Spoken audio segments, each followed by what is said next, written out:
There is a debate around book world that sparks a lot of interest and a whole lot of thoughts on both sides of the spectrum. Are graphic novels and comics and audiobooks really reading? Let's unpack this.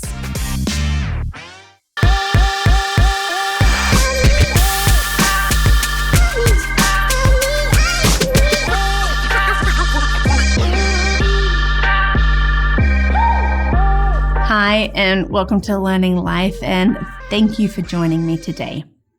I love to read. Yes, I do. Like all the time. Do you love to read? And if someone says like reading to you, what comes to mind? Is it, we've got this book, the words on the page, and we flip it through and we read it, right? That's usually what comes to mind. And of course, because that's like that foundational form of reading. But I think that our understanding of what reading is really needs to evolve with the way that we are consuming stories today. Maybe not even stories, but, other books, the nonfiction. Like, how are we taking this in? I don't ever want to, take somebody's enjoyment of reading away. I have a daughter that, if you just give her the text on the page, doesn't like to do it. She loves graphic novels. And if I was to say to her, well, that's not reading, well, then I am going to ruin things for her. And I never want to do that. In fact, I will go and get all the graphic novels for you if that is what you want. So we have to change how we think in this day and age of all of the different ways that we can read, consume, take in stories and information. Graphic novels and comics. I think they're wonderful, and I think that they are powerful because what they do is they truly take the visual storytelling and the written word. You think about it, those boxes, and we're there.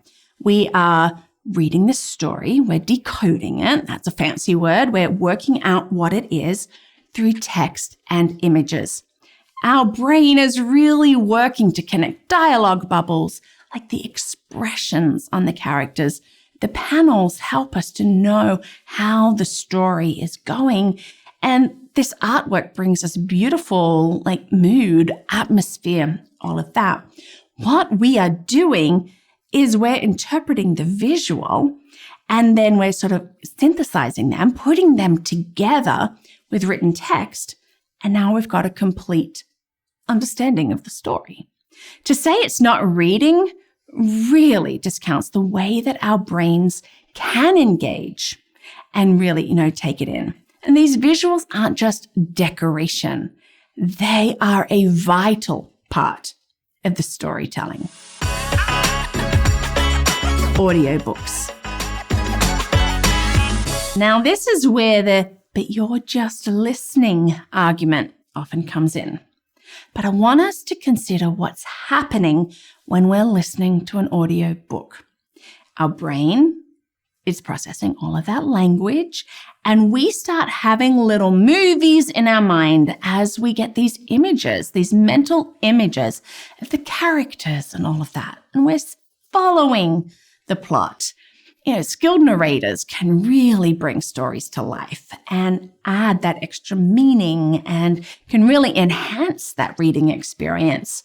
I love to read out loud to my girls because I love bringing books to life and making it engaging, maybe to my detriment because they don't like listening to other narrators, just me.